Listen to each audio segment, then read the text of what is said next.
masyarakat sudah merasa bahwa sebagai penanggung harus diasuransikan, itu sudah sangat benar. Nah, analogi gampangnya gini ajalah ya, kalau misalnya kita berlayar dan diwajibkan dalam peraturan itu ada pelampung penyelamat itu kan tidak bisa di-sharing.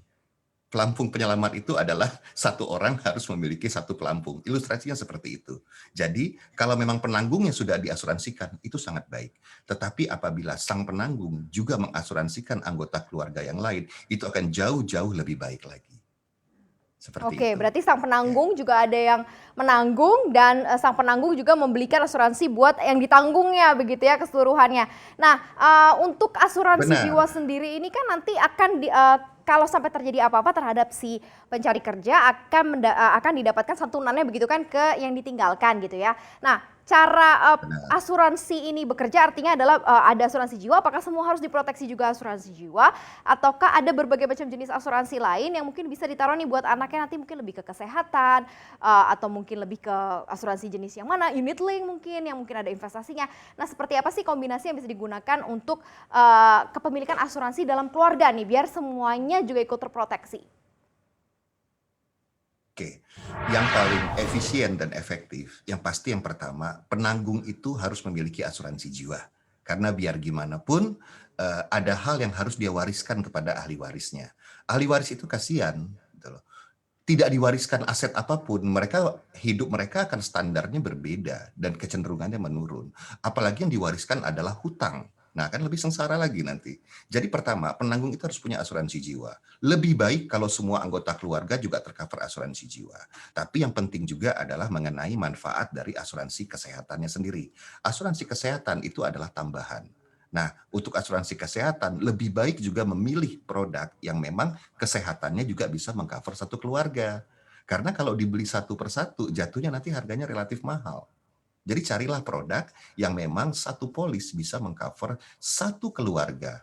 Apalagi jiwanya bisa suami istri maupun Mhm. kesehatannya sampai dengan anak-anak.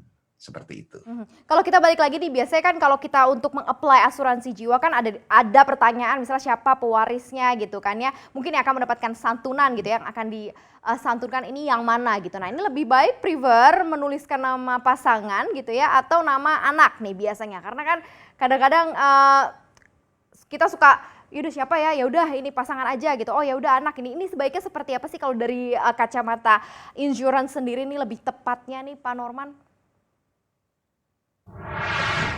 Penerima manfaat apabila terjadi sesuatu dengan orang yang ditanggung, otomatis kan adalah ahli waris yang secara sah. Yang sah itu berarti dia memiliki ikatan darah ataupun pasangan yang resmi. Jadi saran kita sih benar-benar anggota keluarga yang memang sudah ditunjuk menjadi ahli waris untuk seluruh aset-asetnya itu yang dituliskan di dalam pengajuan polis asuransi jiwa. Jadi bisa istri serta anak-anaknya. Seperti itu. Ya. Kadang-kadang kan suka ada pertimbangan Tapi yang ada detail juga banget yang nih. Baiknya sebenarnya lebih ke anak atau benar ke benar. pasangan sih, Pak?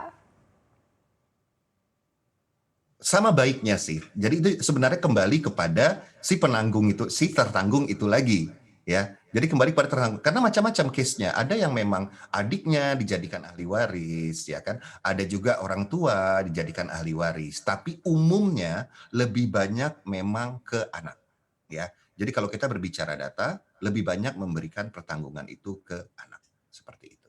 Oke, Jadi ini bukan bisa masalah lebih digambarkan baik, nggak itu nih kembali sebenarnya kepada pertimbangannya kenapa lebih larinya ke anak gitu ya? Atau, apa namanya, apakah nanti manfaat juga bisa langsung diterima oleh anak ataukah seperti apa? Karena kan kalau misalnya batas usia kita nggak ada yang tahu ya Pak Norman ya, tetapi, biasanya apa yang menjadi pertimbangan itu tuh untuk memilih ke arah anak?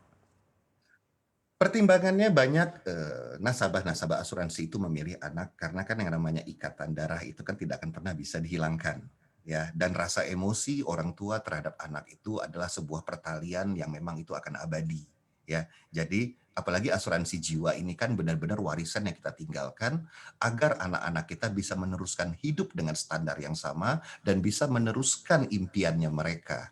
Jadi concern orang tua itu memang lebih banyak kepada anak-anak.